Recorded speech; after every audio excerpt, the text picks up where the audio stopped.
အဲ့တော့ဒီနေ့ရောက်တော့သားနှစ်ယောက်ရဲ့အကြောင်းအရာလေးမှာလုကာအခန်းကြီး15ကိုရောက်တဲ့အခါမှာကျမ်းစာဖတ်ကြည့်တဲ့အခါမှာရောက်တော့သားအကြောင်းအရာလေးကိုပြန်ပြီးတော့မှဆင်ခြင်မိတယ်ကျွန်တော်တို့ပုံမှန်ဆင်ခြင်မိတဲ့အရာထက်ဒီနေ့ဆင်ခြင်မိတဲ့အရာကသားကြီးရဲ့အရာပေါ်မှာသွားပြီးတော့မှကျွန်တော်ဆင်ခြင်မိတယ်အဲ့တော့တခါတလေเนาะပျောက်တော့သားရဲ့အကြောင်းအရာကိုဆင်ခြင်ကြည့်တဲ့အခါမှာအယံဝမ်းနဲ့စရာကောင်းတယ်။ဘာကြောင့်ဝမ်းနဲ့လဲ။เนาะသူ့ရဲ့ဘဝမှာသုံးနေတထေးသားနေပြီးတော့မှအမွေဥစ္စာတွေပိုင်တဲ့အရာတွေကိုယူသွားတယ်။ယူပြီးတော့မှတခြားမြို့မှာသွားတယ်ပြီးတော့မှပြည်တစားတွေနဲ့ကံမကုံတွေနဲ့ပျော်မွေ့ပြီးတော့မှအဲ့ဒီအရာပေါ်မှာသူလှုပ်တဲ့အခါမှာကုံဆုံးသွားတယ်။ကုံဆုံးသွားတယ်ဒါပေမဲ့သူငတ်မှုချင်းကိုခံရတယ်ငတ်မှုချင်းကိုခံရပြီးတဲ့အခါမှာဗာလဲနောင်တနဲ့အဘအိမ်ကိုပြန်လာတယ်အဲ့တော့ตาကြီးကတော့အဘရဲ့ရှိမှာပဲเนาะအစင်မြဲလှုပ်တယ်အဘရဲ့ပစ္စည်းဥစ္စာတွေကိုထိမ့်သိမ်းနေနွားတွေဆိုတော့เนาะဥပမာနွားတွေကိုကြည့်ရှုတဲ့လေတွေလှုပ်တယ်ဆိုတဲ့အရာလေးကိုပေါ်ပြထားတယ်အဲ့တော့ကျမ်းစာအဖြစ်ကျွန်တော်တို့မြင်တွေ့လို့ရတာဖြစ်တယ်အဲ့တော့ကြည့်တဲ့အခါမှာဒီအရာလေးကိုတွေ့ရတယ်တာကြီးကတော့ဖြောင်းမတ်တယ်ဆိုတဲ့အရာကိုပေါ့နော်အဲ့တော့အဲ့ဒီပုံမှာလှုပ်ဆောင်နေဆိုတဲ့အရာလေးကိုကျွန်တော်တို့တွေ့ရတယ်ဒါပေမဲ့ဒီကနေ့စင်ကျင်ကြည့်ရမယ့်အရာကဘာလဲဆိုတော့တားငယ်ကအခွင့်အရေးကိုသိတော့အဲ့ဒီအခွင့်အရေးပေါ်မှာအသုံးချတယ်အသုံးချတဲ့အခါမှာမှန်ကန်တဲ့အသုံးမဟုတ်တဲ့အတွက်ကြောင့်မလို့သူငတ်မှုချင်းကိုခံရတယ်ဒါပေမဲ့တားကြီးကြတော့အခွင့်အရေးရှိတော်ညာလဲအဲ့ဒီအခွင့်အရေးကိုသူအသုံးမချဘူးအဲ့တော့အသင်းတော်တစ်ခုမှာလူ2ယောက်ရှိပါတယ်လူ2ယောက်ရှိတယ်အဲ့တော့တစ်ယောက်ကအခွင့်အရေးရှိတယ်အဲ့ဒီအခွင့်အရေးတွေကိုအသုံးချတယ်လှုပ်တယ်ဒါပေမဲ့သူမှာသူရဲ့စိတ်တိုင်းကြသူအသက်ရှင်တယ်အသက်ရှင်တဲ့အခါမှာဘာဖြစ်လာလဲဆိုတော့မှားလာတယ်အမားတွေဖြစ်လာတယ်တဲ့အခါမှာအဲ့ဒီအမားပေါ်မှာအသင်းတော်ကနေပြီးတော့မှထွက်သွားတယ်เนาะအဲ့ဒီအမားတွေဖြစ်လာတယ်အဲ့တော့တယောက်ကြတော့အသင်းတော်မှာပုံမှန်သူရှိတယ်ပုံမှန်စေခံတယ်ပုံမှန်လှုပ်ဆောင်တယ်ပုံမှန်ဝိပုကိုးကွယ်တယ်အဲ့တော့ပုံမှန်ဝိပုကိုးကွယ်တယ်ပုံမှန်ပဲပါဝင်တယ်စေခံဒါပေမဲ့ဟိုတယောက်ကြတော့ပုံမှန်မပါဝင်ဘူးဒါပေမဲ့ဒီနေ့ကျတော့ဘာဖြစ်လာလဲဆိုတော့သူ့ရဲ့အသက်တာထဲမှာစစ်မှန်တဲ့နောင်တတရားရလာတယ်စစ်မှန်တဲ့နောင်တနဲ့အသင်းတော်ကိုပြန်လာတဲ့အခါမှာဘုရားကသူ့ကိုချီးမြှောက်တယ်ဆိုတဲ့အရာလေးကိုတွေ့ရတယ်အဲ့တော့အဲ့ဒီစစ်မှန်တဲ့နောင်တနဲ့ပြန်လာတဲ့သူကိုတဲ့ဘုရားကချီးမြှောက်တယ်ဟုတ်ပါစစ်မှန်တဲ့နောင်တနဲ့ပြန်လာတယ်ဘုရားအတွက်သူစေခံမယ်ဆိုပြီးတော့မှအကျွေးမဲ့စေခံမယ်ဆိုပြီးတော့ပြန်လာတဲ့အခါမှာအသင်းတော်မှာရှိတဲ့လူကြီးတွေကနော်သူ့ကိုနေရာပေးတယ်အခွင့်အရေးပေးလိုက်တဲ့အခါမှာကြံနေတဲ့တယောက်ကပုံမှန်အသင်းတော်မှာလုပ်နေမဲ့သူ့ကြတော့ဘာဖြစ်လို့နေရာပေးတာလဲခံစားချက်နော်ခံစားချက်တစ်ခုရှိလာတယ်အဲ့တော့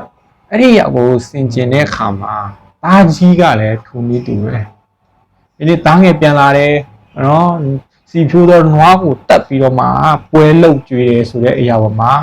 တွေ့ရတဲ့အခါမှာသူကြတော့ဒီမှာလုတ်ပေးပဲအဘရဲ့ပစ္စည်းတွေကိုသုံးနေမယ်ဘာကြောင့်သူ့ကိုဒီလိုမျိုးပွဲတော်မလုတ်ပေးရတာလဲဘာကြောင့်ဒီလိုသူ့ကိုပွဲတော်မလုတ်ပေးရတာလဲအဲ့တော့အဲ့ဒီမှာစင်ကြယ်ရမယ့်အရာကခဏကအသင်းတော်မှာရှိတဲ့လူ2ယောက်လည်းထုံပြီးတူပဲသားကြီးကလည်းအခွင့်အရေးတွေရှိတယ်သူအဘပစ္စည်းကလည်းသူ့ပစ္စည်းပဲသူသုံးချင်လို့သုံးလို့ရတယ်သူလှုပ်ချင်လို့လှုပ်ရတယ်ဒါပေမဲ့သူအခွင့်အရေးရှိတာသူမလှုပ်ဘူးသို့တော်လည်းမှန်ကန်တဲ့ဖြောင့်မတ်ခြင်းလားဆိုတော့မှန်ကန်တဲ့ဖြောင့်မတ်ခြင်းပါပဲဒါပေမဲ့အပြစ်ဖြောင့်မတ်ခြင်းကတစ်ခုပဲရှိတယ်ဘာလဲပစ္စည်းဥစ္စာပေါ်မှာပဲသူဖြောင့်မတ်တာသူ့ရဲ့စိတ်မှာမဖြောင့်မတ်ဟိုမှာတယောက်ကြတော့သူ့ရဲ့စိတ်ပိုင်းကိုကျင့်ပိုင်းမှာလည်းလှုပ်ချင်တယ်လှုပ်တယ်သုံးချင်တယ်သုံးတယ်ဖြုံးချင်တယ်ဖြုံးပြီးမှပြန်လာတဲ့သူတယောက်အဲ့ဒီလူတယောက်ကမှန်ကန်တဲ့ဖြောင့်မတ်ခြင်းနဲ့ပြန်လာတဲ့အခါမှာသူ့ရဲ့စိတ်ကဘယ်လိုစိတ်နဲ့ပြန်လာလဲဆိုတော့ရှိတဲ့နေရာမှာရှိတယ်လို့ငါပါဝင်မယ်ရှိတဲ့နေရာမှာရှိတယ်လို့ငါအစီခံမယ်ဆိုတဲ့စိတ်နဲ့ပြန်လာတယ်အဲ့တော့ဟိုမှာတယောက်ကြတော့လဲငါအဖငါ့ကိုကြုံနေရာမှာထားရင်လဲနေမယ်ဆိုတဲ့စိတ်နဲ့သူ သူအဘအိမ်ကိုပြန်လာတယ်တဲ့ဒါပေမဲ့တာကြီးရှိတဲ့တယောက်ကအခွင့်အရေးတွေရှိတယ်အဲ့ဒီအခွင့်အရေးတွေပေါ်မှာသူမသုံးတော့ညာလဲသူ့ရဲ့စိတ်ကဘာဖြစ်လဲဆိုတော့မနာလိုခြင်းတွေရှိတယ်အဲ့တော့ကျွန်တော်တို့စဉ်းစားရမှာကကျွန်တော်တို့ရဲ့အသက်တာထဲမှာငါတို့အသုံးခံနေပေမဲ့လေဒီနေ့အသုံးတော်ခံတာအသုံးခံနေတာလားအသင်းတော်မှာကျွန်တော်တို့ကကောင်းကောင်းမွန်ဖခင်ရဲ့အစီကိုခံနေပေမဲ့ကျွန်တော်တို့ရဲ့စိတ်နှလုံးသားကတော့အသုံးခံနေတာဖြစ်တယ်အဲ့တော့တာကြီးရဲ့စိတ်နှလုံးသားကအဘရဲ့အစီအဘရဲ့လှုပ်ရှားတွေကိုအကုန်လုံးလုံနေပေမဲ့သူ့စိတ်နှလုံးသားကဘာဖြစ်နေလဲဆိုတော့မနာလိုတဲ့စိတ်တွေဖြစ်နေတယ်ငါကြတော့ဘာလို့မလုပ်တာလဲငါကြတော့ဒီလိုမျိုးဘာလို့မပေးတာလဲသူ့မှာရှိတဲ့အခွင့်အရေးကိုသူကိုယ်တိုင်မသုံးတဲ့အခါမှာသူ့ရဲ့စိတ်ကပဲသူ့ဘာကိုပဲမနာလိုတဲ့စိတ်ဖြစ်နေတာဖြစ်တယ်ဒီနေ့ကြံရှိနေတဲ့တယောက်ကပုံမှန်နေ့တိုင်းအသင်းတော်မှာအမြဲရှိနေတဲ့လူတယောက်ကဘာကြောင့်အခွင့်အရေးမလုပ်တာလဲအခွင့်အရေးရှိပါတယ်သူ့ကိုအခွင့်အရေးပေးပါတယ်သူ့ရဲ့အသက်တာမှာဘာကြောင့်လဲဆိုတော့မလှုပ်ဆောင်ဘူးအခွင့်အရေးရှိရင်ရှိတယ်လို့အကောင်းဆုံးမလှုပ်ဆောင်တဲ့အခါမှာသူရဲ့စိတ်ကနောက်တစ်ယောက်ကိုချီးမြှောက်တဲ့အခါမှာဘယ်လိုဖြစ်လဲဆိုတော့မနာလိုခြင်းနဲ့မုန်းတီးခြင်းတွေဝင်လာတယ်ငါကြတော့ဘာကြောင့်ဒီအခွင့်အရေးမပေးတာလဲငါကြတော့ဘာဖြစ်လို့ဒီလိုမျိုးအခွင့်ကိုမပေးတာလဲ तू ကဘယ်လိုဖြစ်လို့အခုမှပြန်လာပြီးတော့မှအသင်းတော်မှာပြန်ပြီးတော့အစီခံတဲ့သူကြတော့ချက်ချင်းပြန်ပြီးတော့မှချီးမြှောက်တယ်ဘာဖြစ်လို့သူ့ကိုဖွင့်ရနေရပေးတာလဲကျွန်တော်တို့ထင်ကောင်းထင်နိုင်မယ်အဲ့ဒီလိုမျိုးထင်ရင်တော့ကျွန်တော်တို့ရဲ့အသက်တာကိုကျွန်တော်တို့ပြန်လဲစမ်းစစ်ရမှာဖြစ်တယ်ဘာလို့စမ်းစစ်ရမှာလဲဆိုတော့ကျွန်တော်တို့ရဲ့အသက်တာကဒီကနေ့အသုံးခံနေတာလားအသုံးခံတာလားအသုံးတော့ခံနေရင်တော့ဒီကနေ့မှန်ပါတယ်ဘယ်လိုစိတ်နဲ့အသုံးတော့ခံနေတာလဲငါမှရှိနေတဲ့အခွင့်အရေးတွေကိုငါဘယ်လိုဖရာသခင်အတွက်အသုံးတော်ခံမလဲဆိုတဲ့အရာတွေကိုကျွန်တော်တို့စဉ်းစားမိပြီလားငါမှရှိနေတဲ့အခွင့်အရေးတွေကိုငါတို့ဘယ်လိုအသုံးချမလဲဆိုတဲ့အရာတွေကိုကျွန်တော်တို့စဉ်းစားမိပြီလား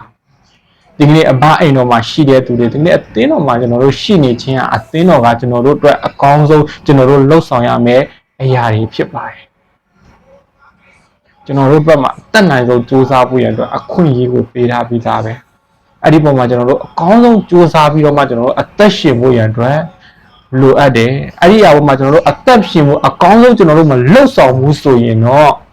ကျွန်တော်တို့ရဲ့အသက်တာကဒီကနေ့အသုံးခံသွားတော့သူတွေဖြစ်တယ်ဘယ်သူသုံးတာလဲဆိုတော့စာတန်ကတင့်ကိုစိတ်နှလုံးသားအဖြစ်ကျွန်တော်ကိုလည်းသုံးသွားနိုင်တယ်ဘာကြောင့်လဲမနာလိုတဲ့စိတ်တွေ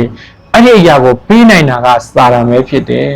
အဲ့တော့ဒီကနေ့အသင်းတော်မှာကျွန်တော်တို့အသုံးတော်ခံနေတာလားအသုံးခံနေတာလားဆိုတဲ့အရာကိုကိုယ့်ကိုယ်ပြန်လည်ပြီးတော့မှစဉ်းစားဖို့လိုအပ်ပါတယ်အဲ့တော့ကျမ်းစာမှာဘယ်လိုထပ်ပြောထားလဲဆိုတော့တိုး196ကောင်ရှိတယ်တိုး99ကောင်ရှိတယ်တဲ့တိုး99ကောင်မှာတဲ့တိုး99ကောင်မှာတဲ့တကောင်99ကောင်မှာတဲ့ဖြောက်မှတ်တဲ့သူဖြစ်နေလဲကောင်းကင်တမန်တွေဝမ်းမြောက်တယ်တဲ့တိုးတော်လေတဲ့နောင်တနဲ့ပြန်လာတော့တိုးတကောင်ကိုတဲ့တာရေးဝမ်းမြောက်တယ်တဲ့ပြောချင်တာက99ယောက်ဖြောက်မှတ်ပေမဲ့လေတဲ့နောင်တနဲ့ပြန်လာတဲ့တယောက်ကိုဘုရားသခင်ကအလိုဝမ်းမြောက်စွာနဲ့ကြိုဆိုတယ်ဆိုတဲ့အရာလေးကိုပြောချင်တာဖြစ်တယ်အဲ့တော့ကျွန်တော်အသင်းတော်မှာ99ယောက်လုံးဖြောက်မှတ်နေပေမဲ့လေနောင်တနဲ့ပြန်လာတဲ့တယောက်ရှိနေဘုရားသခင်ကပို့ပြီးတော့မှဝမ်းမြောက်တယ်ဆိုတဲ့အရာလေးကိုပြောချင်တာဖြစ်တယ်အဲ့တော့ကျွန်တော်တို့ရဲ့စိတ်နှလုံးသားဒီဖြောင့်မတ်တော်များလဲဘယ်လိုမျိုးဖြောင့်မတ်တာလဲကိုယ့်ကိုယ်ပြန်လဲ၍သုံးသပ်ပါငါဟာဖြောင့်မတ်တာဘယ်နေရာမှာဖြောင့်မတ်တာလဲဆိုတဲ့အရာလေးတွေကိုစမ်းစစ်ဖို့ရတဲ့လိုအပ်တယ်ဒီကနေ့အသုံးတော်ခံနေတဲ့အရာပေါ်မှာကျွန်တော်တို့ဘယ်လိုအသုံးတော်ခံနေတာလဲဘာစိတ်နဲ့အသုံးတော်ခံနေတာလဲငါမှရှိတဲ့အခွင့်အရေးတွေရောဖခင်အတွက်အကောင်းဆုံးအသုံးတော်ခံနေတာလားဆိုတဲ့အရာပေါ်မှာစင်ကြယ်ပြီးတော့မှခွန်အားယူဖို့ရတဲ့လိုအပ်ပါတယ်အဲ့ဒီတော့ဒီကနေ့စာရန်ရဲ့အသုံးကိုမခံဖို့ရတဲ့တိုက်တွန်းနှိုးဆော်ခွန်အားပေးပါတယ်အားလုံးကိုဘုရားသခင်ကောင်းချီးပေးပါစေ